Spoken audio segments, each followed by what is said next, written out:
Hi, I'm NASA astronaut Alvin Drew. I've flown 2 space shuttle missions to the International Space Station, and on my second mission, I got a chance to read the story, Max Goes to the Moon, to the children of the planet Earth. When I was growing up, I dreamt of becoming an astronaut while watching the Apollo missions to the moon. How many of you dream of becoming astronauts when you grow up? Maybe someday some of you will live and work on the moon, or even travel out to the planet Mars. Enjoy the story, Max Goes to the Moon.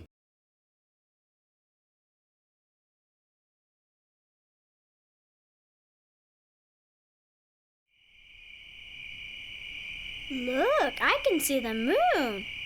I wonder how high it is. Do you think we could touch it? What are those dark patches? They look like big polka dots. People have always been able to look up at the moon in our sky. And they've always wondered, what would it be like to go there? But until quite recently, such a trip seemed no more than an impossible dream. An impossible dream. An impossible dream.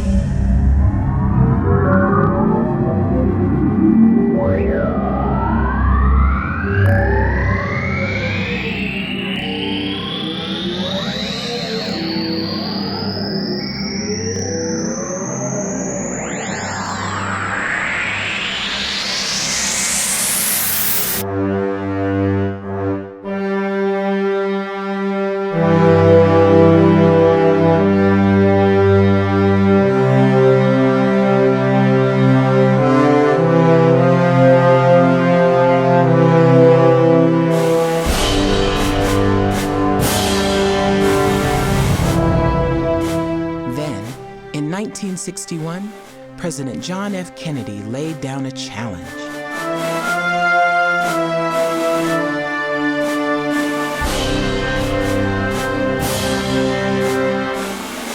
We choose to go to the moon. We choose to go to the moon.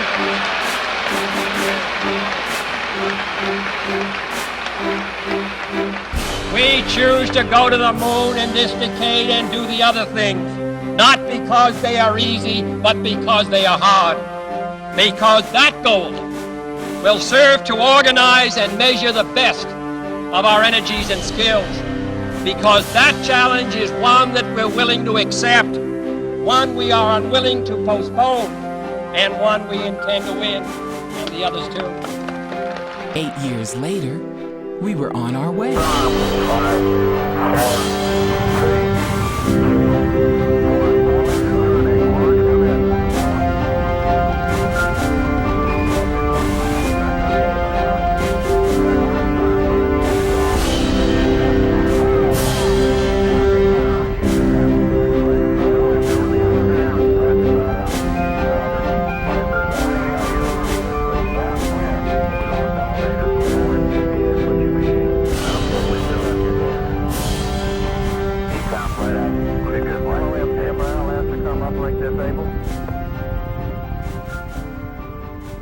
People around the world gathered around television to watch the first human steps on another world. And Neil Armstrong's words made it clear that the trip belonged to the entire human race. Over the next 3 years, 5 more Apollo missions successfully landed on the moon, raising the total number of people who have ever walked on another world to 12. But then, the visits suddenly stopped. No one has been to the moon since the astronauts of Apollo 17 returned home in December 1972. Isn't it time we go back? Before we begin, let me tell you just a bit about the story. The story is fiction, of course, but it's all based on real science. Everything that happens in the story could happen the same way for real. And even the artwork shows what things might really look like on the moon. The artist even used real models for the characters. Tori, who you see here, was in middle school at the time. And Max was a real dog, a 120-pound Rottweiler who was as sweet as could be and who had a real sense of adventure. that would have made him love a trip to the moon. He was also the only dog we've ever met who wouldn't eat a steak unless you first cut it into small pieces for him. So with that introduction to our characters, it's time for the story of how Max the dog helped people return to the moon, this time to stay. It all began on the morning of the parade. Max had just returned from his trip to the space station. As Max's car drove along Pearl Street, Max looked to the west, and he began to howl just as the moon set over the mountains.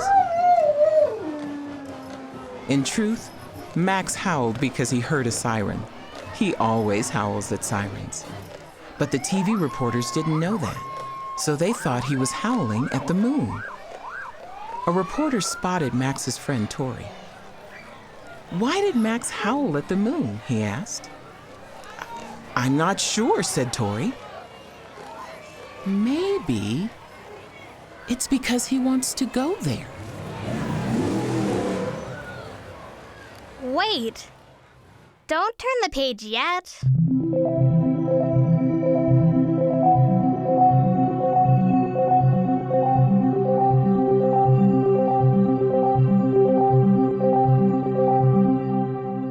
I'm curious about that moon. You see how it's not quite a full moon, but definitely more than half? What do we call it when it looks like that? Good question. You know the moon goes through phases, right? Yeah, from new to full and back again. How long does that cycle take again? That's actually easy to remember. The word month comes from the cycle of phases, as you can see by adding an extra O to it. The cycle from new to full and back again takes about 29 and a half days. Very close to a month. Just think moons. That's a good way to remember it. Well, we give the phases names based upon the shape that we see for the moon in the sky. I'm sure that you know this one. That's called a full moon. You probably know this one too. That's called a crescent. Yep. Now, notice that the moon in the painting is actually the opposite of a crescent. Instead of a thin part that's bright, with all of the rest dark, it has a thin part that's dark, with all of the rest bright. I see. But what's it called? It's called a gibbous moon, and I want you to remember it. Why? Because we see the gibbous moon a lot. Each month we see it in the evening, a few days before full moon, and in the morning, a few days after full moon. But for some strange reason, hardly anyone seems to know its name. So, you can help spread the word. That's a gibbous moon. By the way, the word gibbous means hunched back. I see. Look how the moon kind of looks hunched over. Right. Now, don't forget, next time you see the moon looking like that in the sky, grab your parents and say, "Mom, Dad, that's called a..." Gibbous moon. Okay, let's get back to our story now. They thought that Max had howled at the moon, and Tori said that maybe it's because he wants to go there.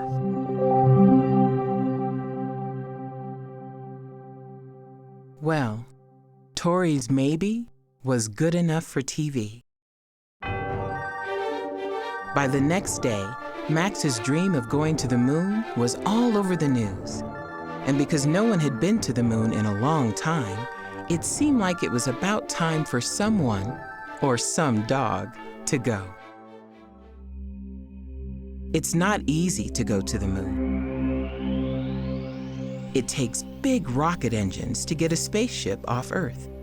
It takes careful planning to make sure the astronauts reach the moon and come back safely. And it costs a lot of money. But everywhere Max went, crowds chanted, "Send Max to the moon!"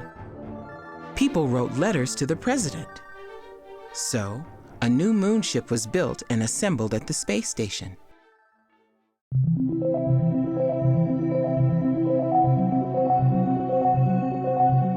Is that the moon ship down at the bottom? Yes, you can see the 4 legs that we'll use to land on the moon. Why are they building it at the space station? We don't have to. And NASA is actually considering plans that would take us direct from the Earth to the moon, just like in the Apollo era. But in this story, we assembled the moon ship at a space station. The most expensive part of any space mission is getting from the ground to Earth orbit. And the more stuff you send up, the more it costs. So, by stopping at a space station, we could send the moon ship back and forth to the moon without having to launch it from the ground each time. Tori gave Max the good news.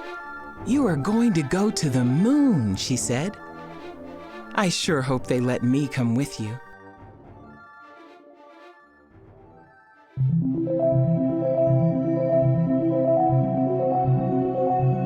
How big is the moon? It's a lot smaller than Earth, as you can see in these pictures that compare the sizes. But it's still pretty big. The moon is almost 3,500 kilometers in diameter, which means its circumference is almost 11,000 kilometers. That's close to 7,000 miles, or more than twice the distance across the United States. So that means the Apollo astronauts only explored a really tiny bit of the moon. That's right.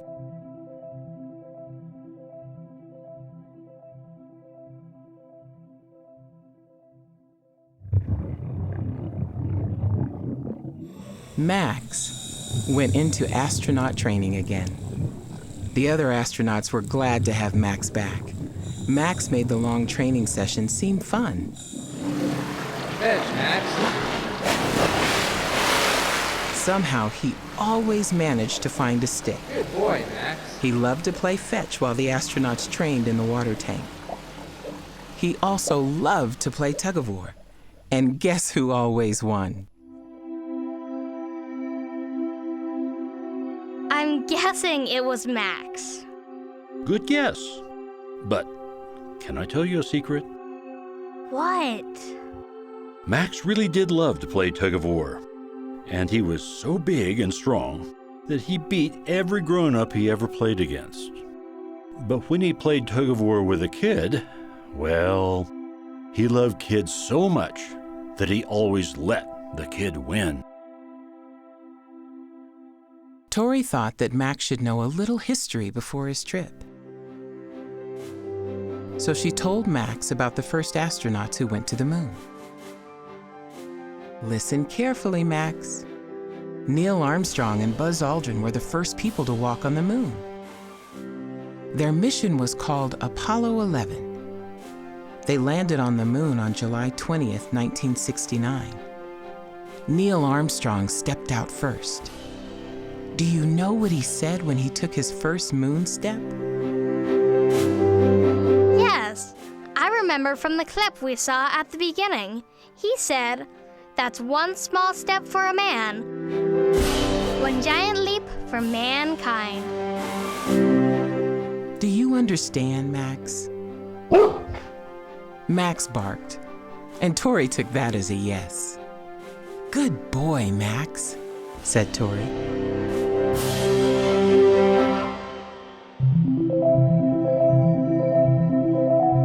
I recognize the scene.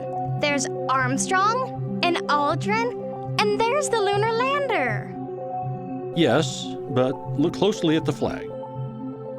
Why is the flag staying up? Oh, I think I know. That's okay, don't tell me yet, because I want to tell you the wrong answer. The wrong answer? Why would you want to tell me that? Well, it's a little embarrassing, but it turns out that it's what a lot of grown-ups say. It's so silly you'll probably burst out laughing, but Lots of grown-ups try to say that the flag stays up because there's no gravity on the moon. No gravity on the moon? That's ridiculous. You can tell there's gravity just by looking at the pictures. I mean, if there were no gravity, then the astronauts and spaceship would all be floating away. That's right. There's gravity on every world, including the moon. And that means that a flag would flop right down as soon as you let go of it. So, can you think of a way that they might have gotten their flag to stay up? Did they put some kind of pull through it? Exactly. You can see Neil Armstrong trying to get the pull to work right here. NASA chose 6 experienced astronauts to go to the moon with Max. Since Max and Tori made such a good team, Tori got to go along too. Yay! I was hoping she would go. So the crew of 7 humans and 1 dog blasted off into space. Within a few hours, they were docked at the space station, where their moonship was waiting. After lunch on the space station, the crew boarded the moonship.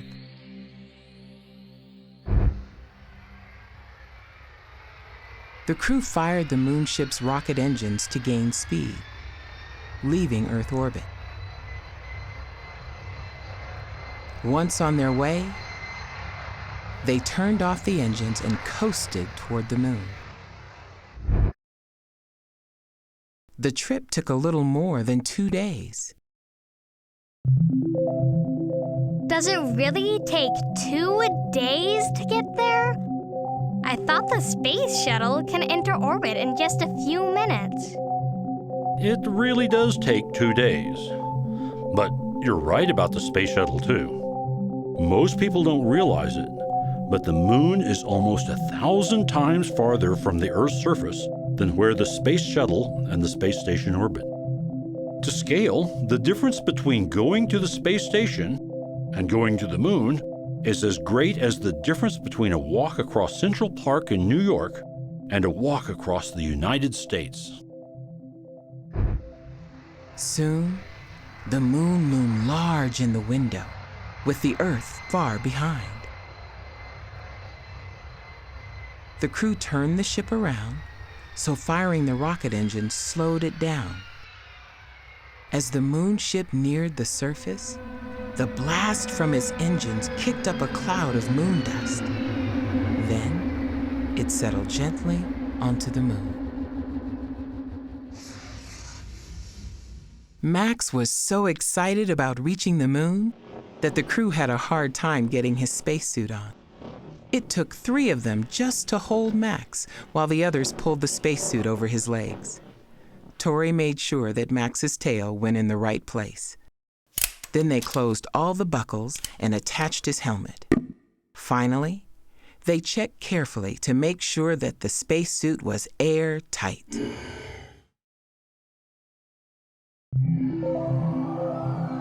I know they need spacesuits to carry oxygen so they can breathe, but why are their spacesuits so thick? Excellent question. You know, if oxygen were the only reason for spacesuits, then they just need air tanks like scuba divers.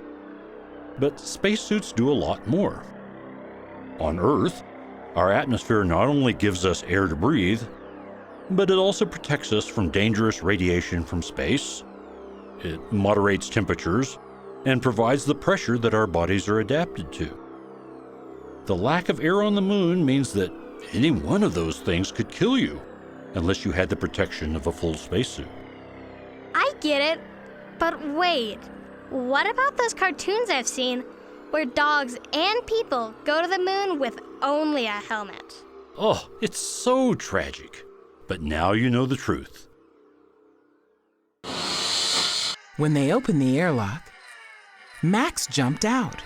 You should have seen the look on his face. He went much higher and farther than he had expected. It also took him much longer to come down than he was used to on Earth. Tori watched out the window and said, "That's one giant leap for a dog." Oh, he sure looks surprised. Well, he is a dog, so he couldn't have known he'd go so far and so high. Because the gravity on the moon is weaker than on Earth. You're good. Do you know how much weaker it is? I think I read that the gravity on Earth is 6 times stronger than on the moon. Yep. That means you'd only weigh 1/6 as much. So if I weigh 120 pounds on Earth, I'd only weigh 20 pounds on the moon.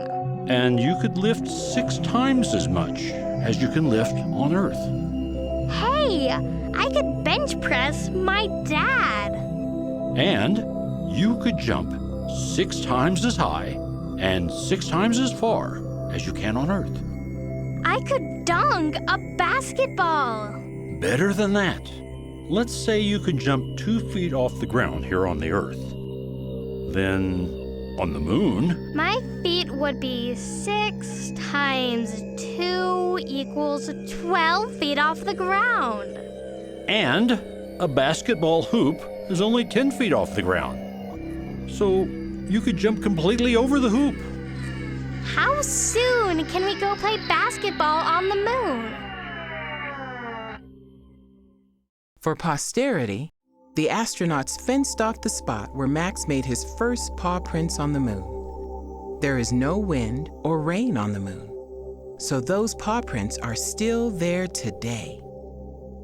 Max thought it would be fun to play with a stick. He didn't see any, so he decided to look behind a big rock. But when he poked his head into the rock's shadow, he couldn't see a thing. It was darker than the darkest night, and cold too. Max leaped backward with a look of surprise and worry. Tori bounded over to calm him down. "It's okay, Max. You're a good dog. Just try to stay out of the shadows. Anyway, you won't find any sticks on the moon. Nothing lives here, so there aren't any trees. Here, I brought a frisbee to play with." She brought a frisbee to the moon? Actually, it wouldn't be the first time someone brought toys. Apollo 14 astronaut Alan Shepard brought golf balls to the moon. And with the weak gravity, he hit them really far. Tori got off a good throw, even though her big spacesuit glove made it a little hard to hold the frisbee. Max bounded after it, but it didn't curve the way Max expected, and he missed it by a lot. Tori quickly realized why Max was confused. He didn't know that objects move differently when there's no air. Tori picked up a rock and pulled a feather from her pack. "Look at this feather," she explained to Max.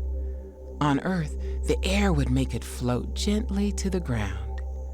But there's no air here on the moon, so it falls just like the rock." Wasn't it Galileo who first figured out that all objects drop at the same rate without air? You know a lot. Yes, before that, most people thought that heavier objects would fall faster than lighter ones. I know some grown-ups who still think that. You know, it's easy to prove that the weight doesn't matter even here on Earth. Watch what happens when I drop this rock and this piece of paper. Wait, the rock did fall faster than the piece of paper. Yeah, but was it because the rock is heavier or for some other reason? I think it was because of the way air affects the paper. Can you think of a way to prove it? Sure, just crumple the paper into a ball. It will still weigh the same, but the air won't affect it so much. Okay. I knew it! Once you keep the air from having such a big effect, the rock and the paper fall at exactly the same rate. Just as Galileo said. And now do you understand what happened with Max and the Frisbee? Yep, it's air that makes the Frisbee curve. So without air, it went perfectly straight, instead of curving like he expected from Earth. Tori picked up the Frisbee and threw it again. This time, Max knew what to do. She threw it very high, so Max had time to get under it. He stopped and turned around to see the Frisbee coming down. He was perfectly positioned for the catch. There was only one problem.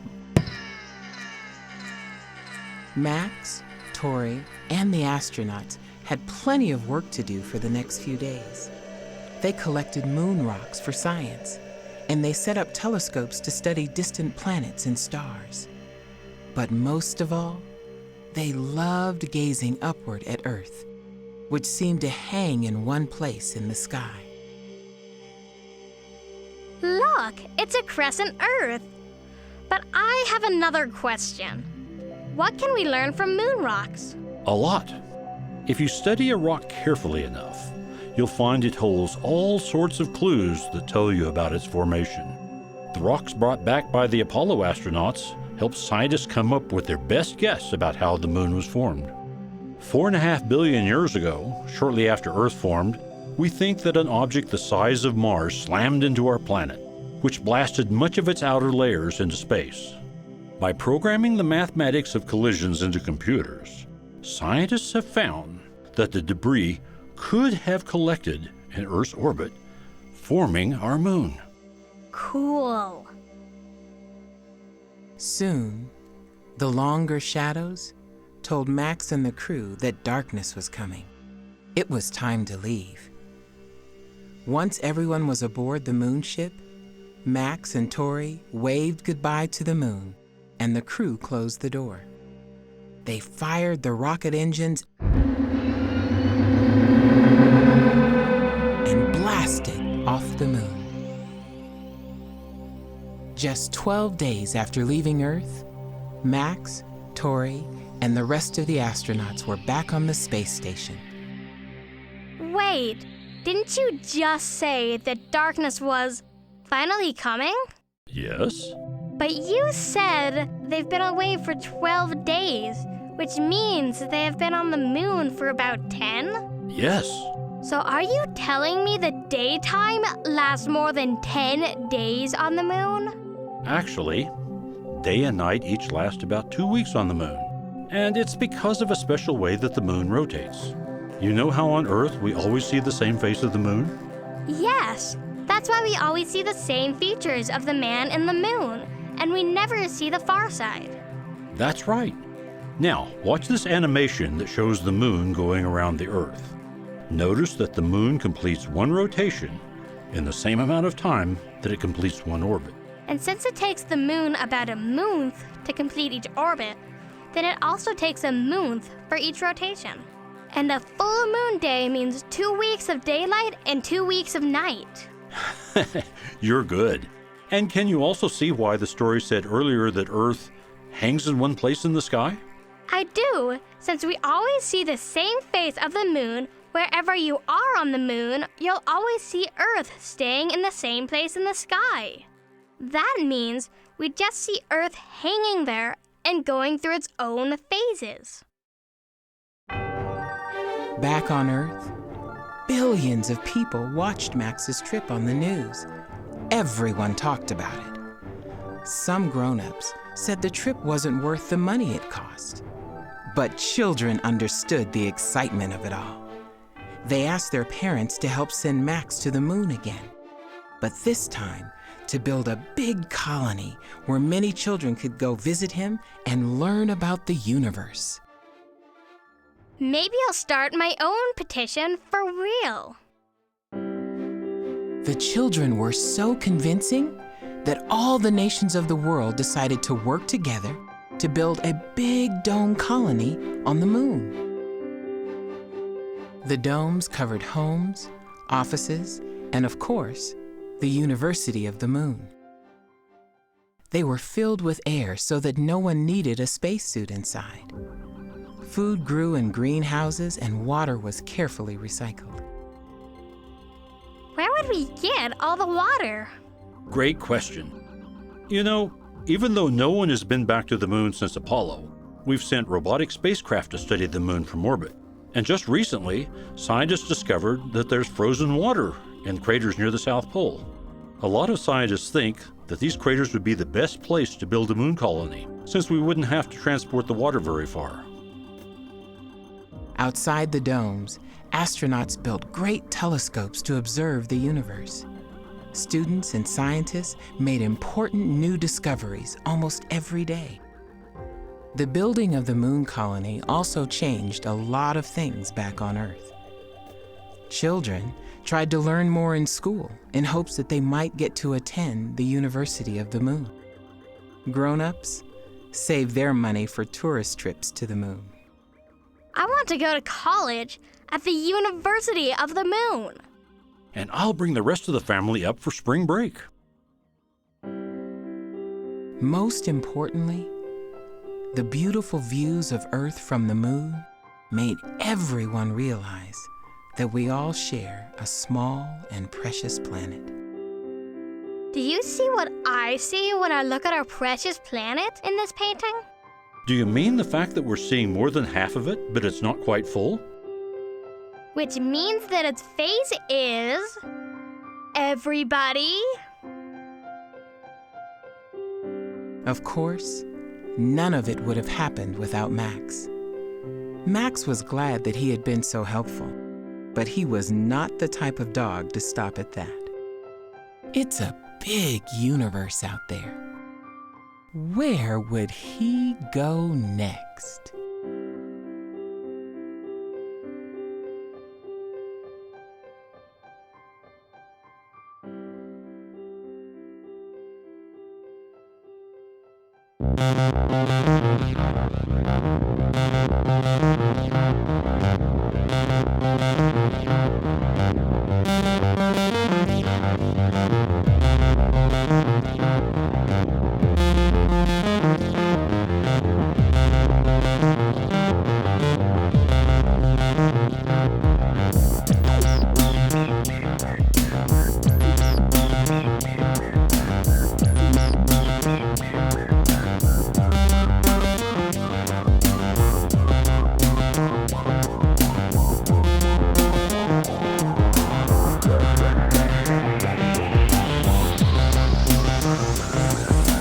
Max.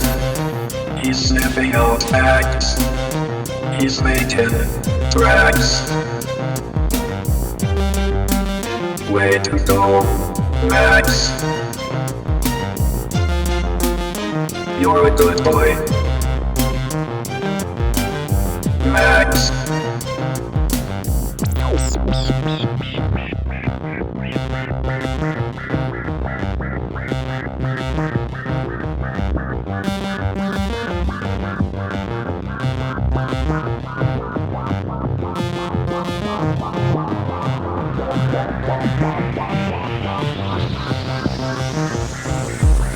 Max, he's sniffing out facts. He's making tracks. Way to go, Max. You're a good boy, Max.